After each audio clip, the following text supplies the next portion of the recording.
Alright, on the bench, this is a white-made Kenmore model 117.720, so that makes it a model 72, I believe. It is in need of a few bits and pieces. This is one for my repair, not the refurbishing I do for charity groups. The light wiring here is completely rotted. It's just chunks falling off of it when you touch it. So let's start with getting the light bulb out and get the light fixture off. It also needs a cord. It was brought in without any bobbins, so I'm gonna have to get some bobbins for it. The person who brought it in wants it set up for sewing again, but it looks complete otherwise. And come on.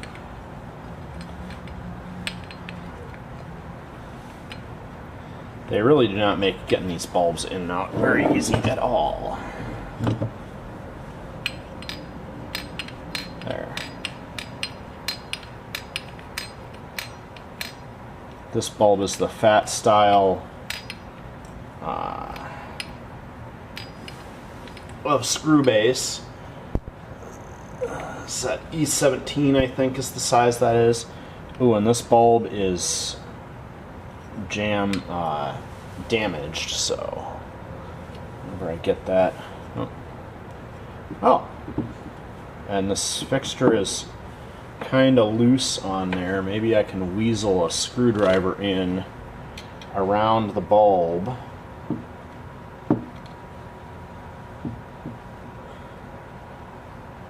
There we go. Okay. So the screws holding the fixture on already loose, so I didn't have to torque on them real hard to get them out, but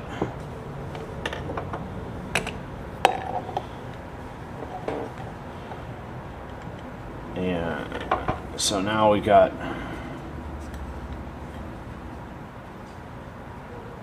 how did they even cram this bulb in there?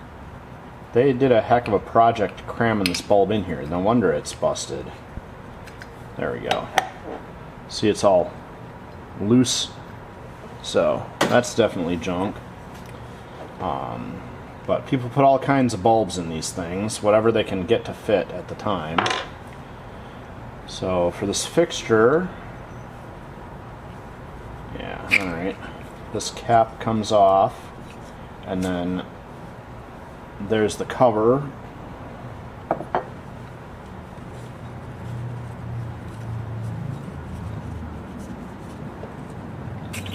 Pull that phenolic cardboard. No.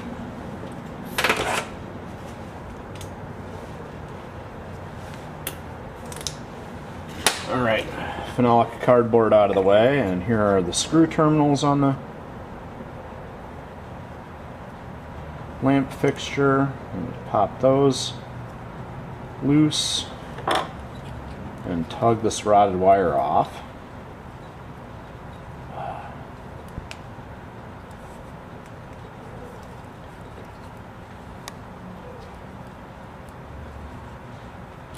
There we go. Got that off. Let's slip our old wire off, and it's still got the plastic bakelite insert there, so that's good. But all this rotted wire, we'll need to get our motor off the back. This did have the flat on the tire. I've already replaced the bobbin tire, but to get at the wiring block, we're gonna have to pop the motor off the back here. So it's the two mounting screws that hold this spring in, and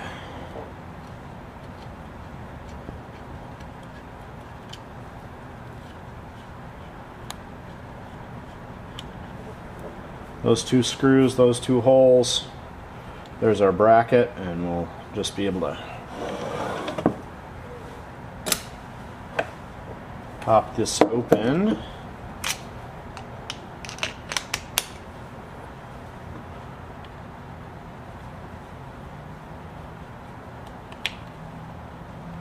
And it should be screw terminals inside this block as well, because this is an old enough connector that they didn't start soldering on these yet. Just because the screw terminals were kind of easy to deal with for a long time. So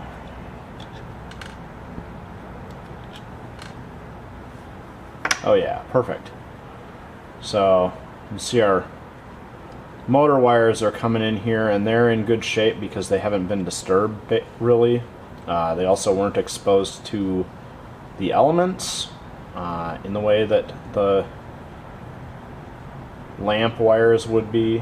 So this will be quick and easy.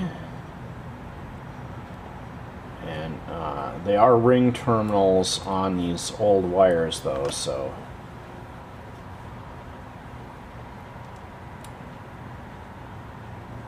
we'll take our screws all the way out before we can put the new wire on. And there we go. Get our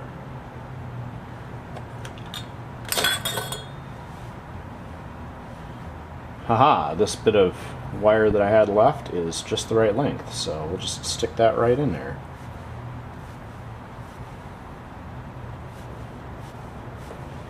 Make these ends up real neat.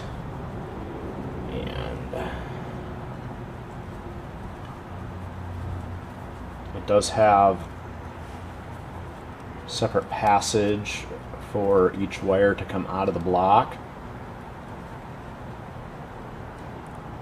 So we got to split the wire and set each of them in one passage there. Wrap them tight. And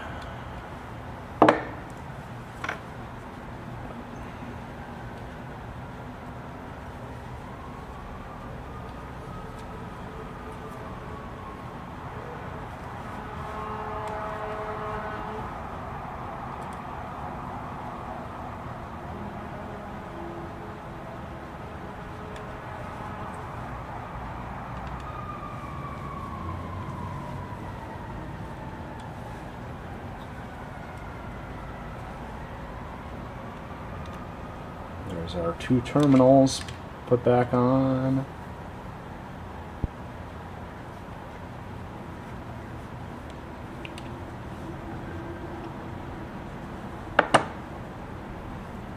There we go.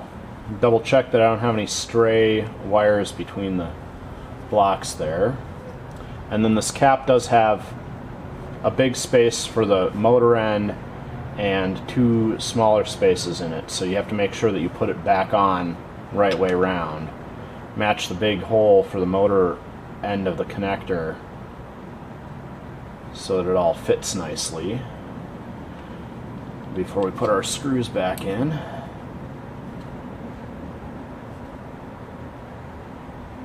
And am I not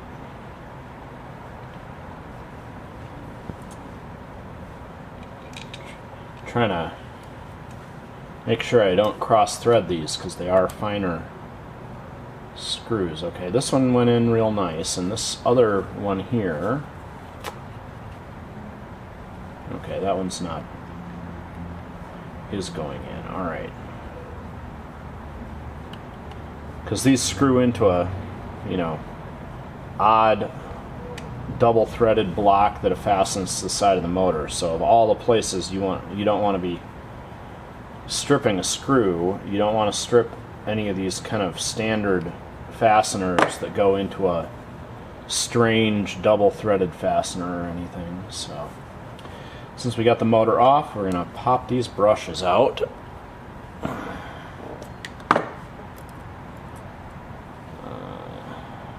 Excellent. That popped right out, which means it doesn't have any oil in there. And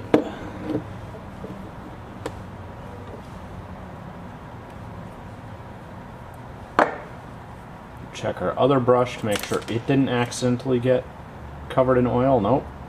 I'm putting it back in, making sure the curve matches on the thing, and then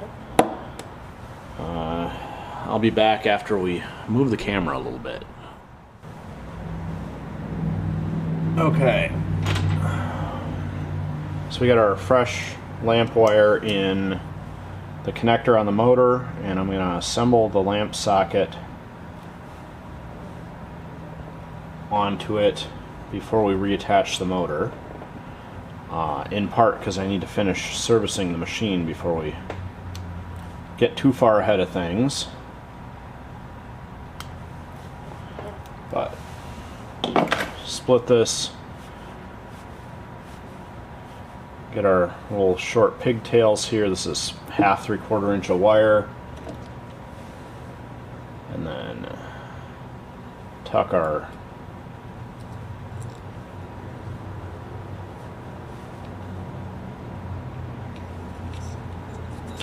put the cover on, and then make sure that it's still got its cardboard insulator in it, and then we'll be taking our 2 lamp wires and attaching them to the terminals on the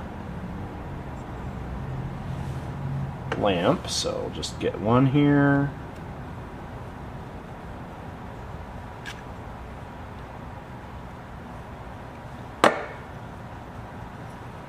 and then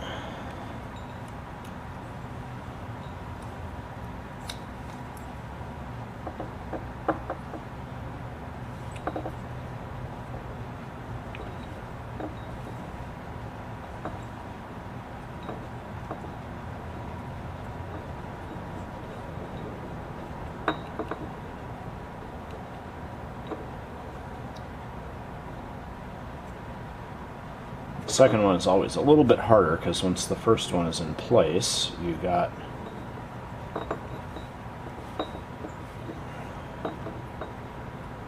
there.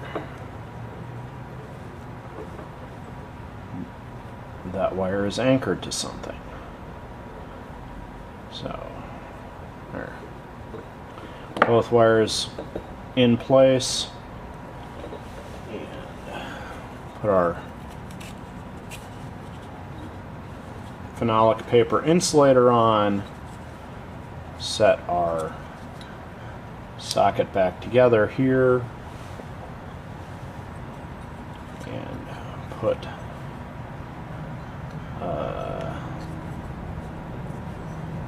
hard part here is then getting the, actually maybe that's the ticket here, is working that together before we finish our assembly, because that cardboard insulator does have to stick out into the shade of the lamp. Alright, we've got this screw that holds our lamp shade on and also holds the socket together. And now this is ready to put back on the machine, which we will do all of that in just a moment. Alright, the rest of the wiring on this Kenmore, the customer didn't have a controller or anything with it. So I've got here a generic electronic foot pedal. Those are a simple and easy upgrade for a lot of machines. Inside it there's a couple things that you can adjust if you are real careful about it, but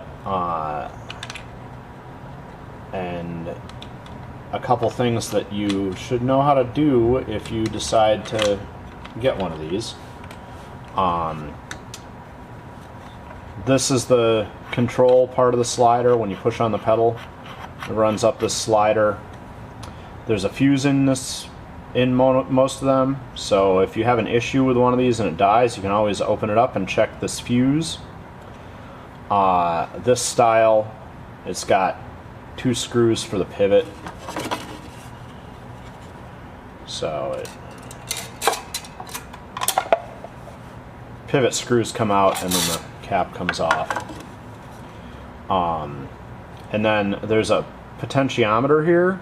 You can put a screwdriver in that and you can adjust how fast the high speed is on this pedal.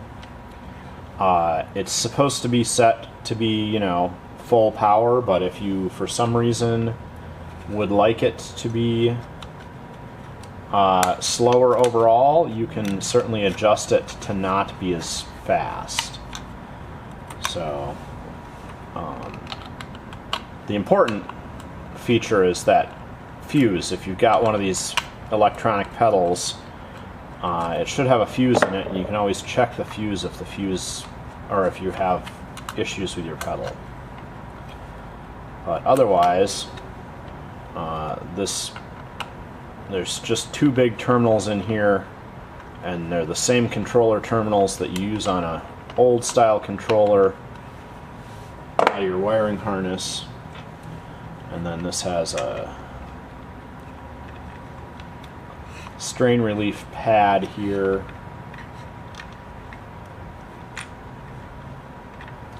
I need to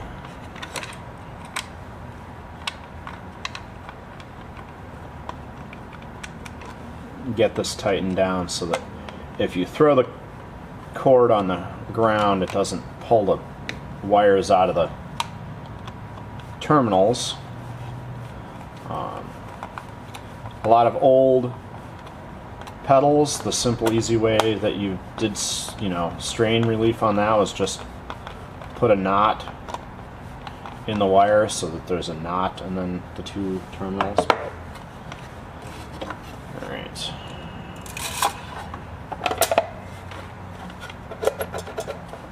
Perfect.